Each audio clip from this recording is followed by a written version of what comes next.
December 1860. A group of Texas Rangers had a Comanche camp completely surrounded out near the Peace River in North Texas. They came in armed and ready for a fight, but they weren't there to kill anyone. They were there to bring someone back. Somewhere inside that camp was a woman who had vanished 24 years earlier, taken as a little girl during a raid on a Texas settlement when she was just 9 years old, 24 years gone. The Rangers expected to find someone desperate, someone broken, someone who would collapse in relief the moment she saw them. What they found was the complete opposite. When the soldiers grabbed her, she didn't cry tears of joy. She screamed. She fought back with everything she had. She scratched and clawed and tried to pull herself free, tried to run straight back toward the Comanche warriors. She didn't understand the language these men were speaking. She didn't recognize a single face. She had absolutely no desire to go with them. From where the Rangers stood, they were performing a rescue. From where she stood, they were destroying her entire world.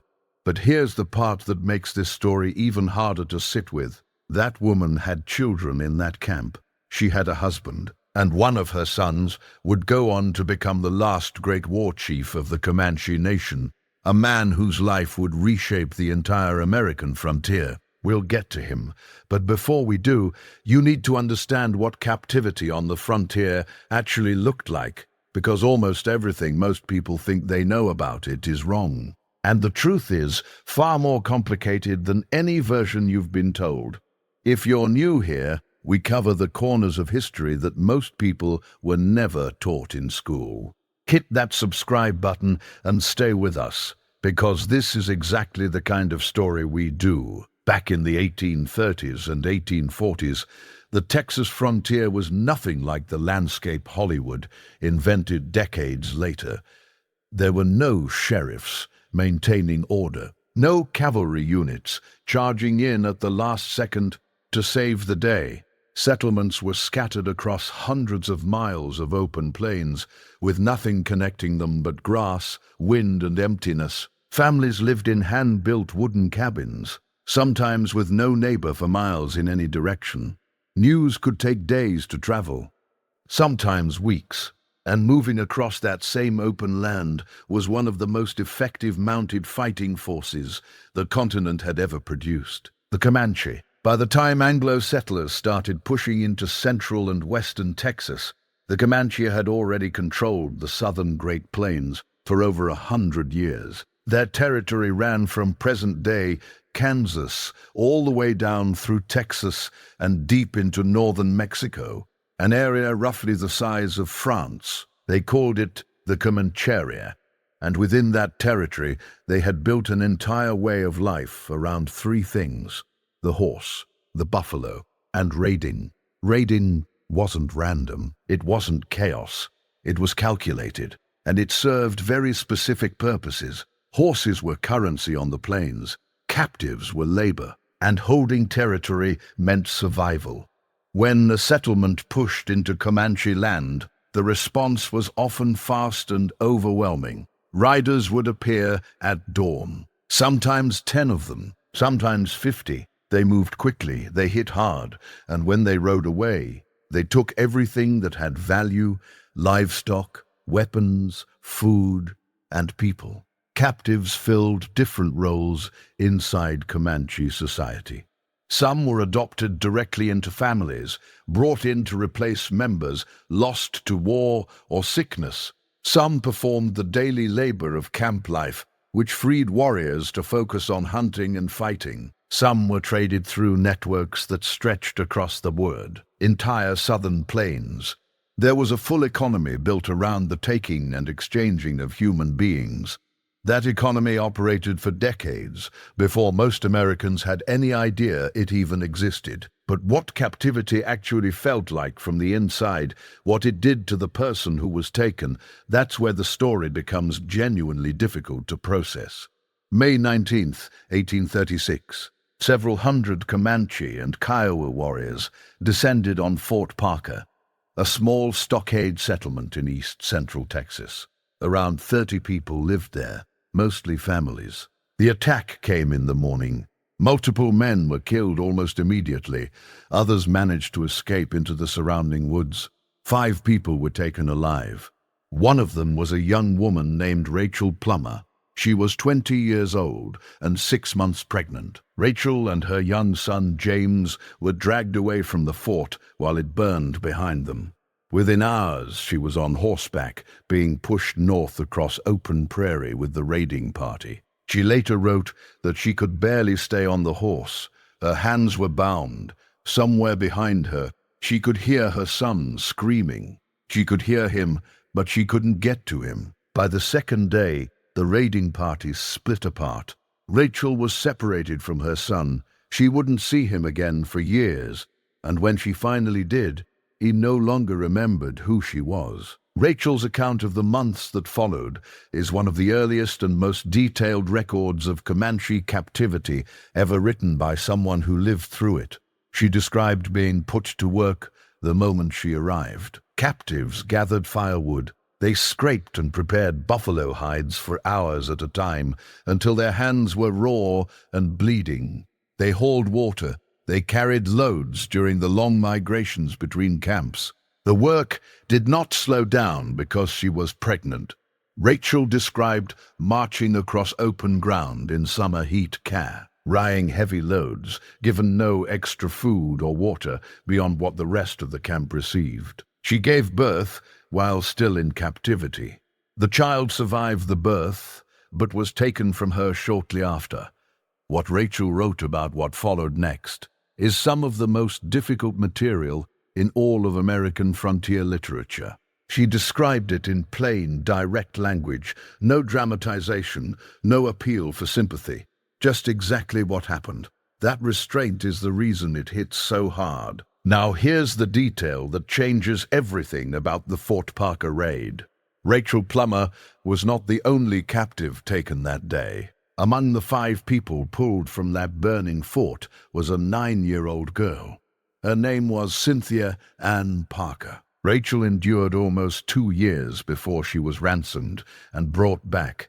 Cynthia Ann Parker would not come back for 24 years. The woman who fought the Texas Rangers at the Peace River, that was her. But we're not quite ready for her story yet, because to really understand what happened to Cynthia Ann Parker, you first need to understand what captivity did to the mind, not just the body. 15 years after Fort Parker, and over 1,000 miles to the west, another family made a decision that ended in catastrophe. In 1851, the Oatman family was making their way through the Arizona Territory as part of a small wagon train headed toward a settlement near the Colorado River. The family had 7 children and almost nothing else. They were running low on food and water, and they were completely alone. The rest of their wagon train had gone ahead weeks earlier. The Oatmans had fallen behind because their oxen were too weak to keep up. On a rocky hillside near the Gila River, they were attacked. The father was killed. The mother was killed. 4 of the children were killed. One son named Lorenzo was beaten and left for dead. He survived, but barely. 2 girls were taken alive. Olive Oatman was 14 years old. Her sister Mary Ann was 7. The 2 sisters were marched barefoot across the desert for days with almost nothing to eat. Olive later described the soles of her feet splitting open on the scorching ground and being forced to keep walking regardless. They were initially held by the group that had attacked their family, performing hard labor every day. After roughly a year, the 2 girls were traded to a different tribe, the Mojave, who lived along the Colorado River. And this is where Olive's story takes a turn that audiences in 1850s America genuinely couldn't process.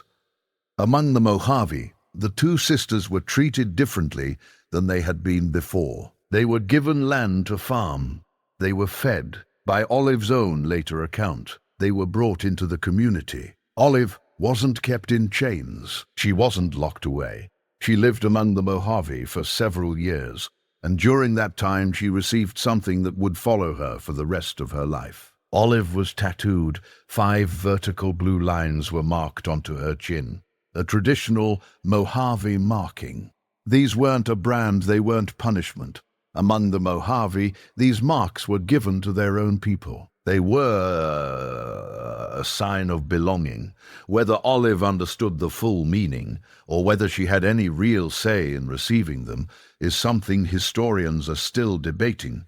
What isn't debated is this: the marks were permanent. Olive's younger sister, Mary Ann, didn't survive. She died during a famine that swept through the region. Olive endured alone for another year before she was eventually ransomed back. She was 19 years old. She had spent 5 years living among native peoples, and her face told the whole story the moment photographs of her began circulating through American newspapers. The reaction was immediate and intense. Those tattoos made her captivity impossible to conceal. Every room she walked into, every conversation she had, every time someone looked at her face, they saw the marks. Olive eventually went on a lecture tour, telling her story to packed audiences across the country. A book was written about her. She became one of the most recognizable faces of her entire era. But something about Olive's account never fully added up. She consistently described her time among the Mojave in terms that were more complicated than simple suffering. Certain details she held back, certain questions she refused to answer directly. Some historians believe she had formed genuine bonds inside the tribe, relationships that could not be publicly acknowledged in 1850s America without completely destroying her reputation. If that's true, then the tattoo on her chin wasn't just evidence of captivity. It was the visible edge of a life she could never fully speak about out loud. Now we go back to where we started. Cynthia Ann Parker was 9 years old when she was taken from Fort Parker in 1836. For the first few years, search parties went out looking for her. Traders reported sightings. Rumors surfaced occasionally. Someone had seen a white girl living with the Comanche. A few attempts were made to negotiate her return. None of them worked. As the years passed, the search slowed. Then it stopped. What happened to Cynthia Ann during those years is mostly pieced together from fragments. She left no memoir, no letters, no diary, but through Comanche oral tradition, through accounts from traders who encountered her, and through what she communicated after her recapture, historians have put together a picture. Cynthia Ann was adopted into a Comanche family. She learned the language. She learned to ride. She absorbed the seasonal rhythms of plains life, the buffalo hunts, the migrations, the ceremonies. By the time she was a teenage, she was by every meaningful measure Comanche. She no longer spoke English. She no longer used her birth name, or at least she didn't go by it. She was known as Nadua, and at some point she married a Comanche war leader named Peta Nocona. Together they had 3 children, 2 sons and a daughter. One of those sons was named Quanah. Quanah would later become Quanah Parker, the last great chief of the Comanche and one of the most important Native American leaders of the entire 19th century. But that story belongs to a different chapter. What matters right now is what happened to his mother. December 1860, a company of Texas Rangers under Captain Saul Ross attacked a Comanche camp at the Peace River. The camp was almost completely undefended. Most of the warriors were away on a hunting expedition. The Rangers rode through. People scattered. Some were killed. In the chaos, a soldier grabbed a woman who was trying to flee with a small child in her arms. She was screaming, struggling, fighting hard. The soldier noticed her eyes. They were blue. He brought her to Captain Ross. She was weathered and worn and dressed entirely in Comanche clothing. She spoke no English at all, but her eyes were unmistakably European. Ross sent word to the nearest settlement. He believed he had found Cynthia Ann Parker. Her uncle Isaac Parker traveled to the camp to make the identification. He stood in front of this woman and said her name, Cynthia Ann. She didn't respond. He said it again. Nothing. And then, according to the accounts, he spoke the name she had not heard in 24 years, her childhood name, the one her mother had called her when she was small. And the woman placed her hand on her chest and said, "Me, Cynthia Ann." The Texas Rangers declared the mission a success. Newspapers celebrated across the state. Cynthia Ann Parker had been found and brought home. But what followed wasn't a homecoming. It was a second captivity. Cynthia was taken to live with relatives in East Texas. She didn't know any of them. She couldn't communicate with them. She didn't want to be there. She had been separated from her husband, Peter Nocona, who she would never see again. He was dead within a few years. She had been separated from her two sons, Quanah and Pecos. She would never be reunited with either of them. The only person she had left from her Comanche life was her infant daughter, Topsana, who had been in her arms during the raid. Cynthia tried to escape multiple times. Each time she was caught and brought back. Her relatives described her as distant and unreachable. She would sit for hours staring toward the plains. She refused the food she was given. She refused the clothing. She had been rescued, but from her own perspective, she had been kidnapped a second time, torn away from her husband, her children, and the only world she had known for over 2 decades. And then Topsana died. The little girl, Cynthia's last remaining connection to her Comanche life, became ill and didn't recover. After that, by multiple accounts, Cynthia Ann Parker largely stopped eating. She died in 1871. She was around 44 years old. She spent the final decade of her life trapped inside a world she had never chosen, grieving for a world she had been ripped away from twice. Most tellings of these stories focus entirely on the suffering. They describe the raids, the captivity, the trauma, and they move on. But there is a question that almost never gets asked. Why did the Comanche take captives in the first place? The answer isn't what most people expect. And once you understand it, the entire frontier era looks completely different. The Comanche weren't taking captives out of impulse or cruelty. Captive taking was part of a structured system refined over generations. It was essential to their survival as a people. Here's the logic behind it. The Comanche were a relatively small population, holding an enormous territory. At their peak, there were probably between 20 and 40,000 Comanche spread across the entire Comanche area. That is a remarkably small number of people stretched across a region the size of a European country. To maintain their territory, their military strength, and their way of life, they needed more people. Captives, particularly women and children, were one of the primary ways they addressed that need. Children taken young enough could be raised fully Comanche. They would absorb the language, the customs, the skills. Within a single generation, they would be indistinguishable from those born into the tribe. Women could become wives, mothers, workers. They expanded what the band could produce and sustain. And captives of any kind had trade value. Comanche trade networks stretched from the southern plains all the way into New Mexico and deep into northern Mexico. Captives moved through those networks alongside horses, weapons, and goods. The Spanish had practiced similar systems across the Americas for centuries. The French had participated in captive exchanges with various tribes across the Mississippi region. On the frontier, the taking of human beings was not unique to any single group. It was a feature of the landscape itself, a place where every society was fighting for territory, labor, and survival in a world where the rules of settled civilization simply didn't apply. Rachel Plummer, Olive Oatman, Cynthia Ann Parker, they weren't random victims of random violence. They were caught inside a machine that had been running long before any of them were born. For every captive whose name we know, there were dozens whose names have been completely lost to history. Rachel survived and wrote to me. Moya, Olive, was ransomed and went on a lecture tour. Cynthia Ann was recaptured and became a national story. But most captives on the frontier never came back at all. Some died during the raids themselves. Some died on the forced marches that followed. Some died from disease or starvation or violence in the camps. But others survived, and they stayed.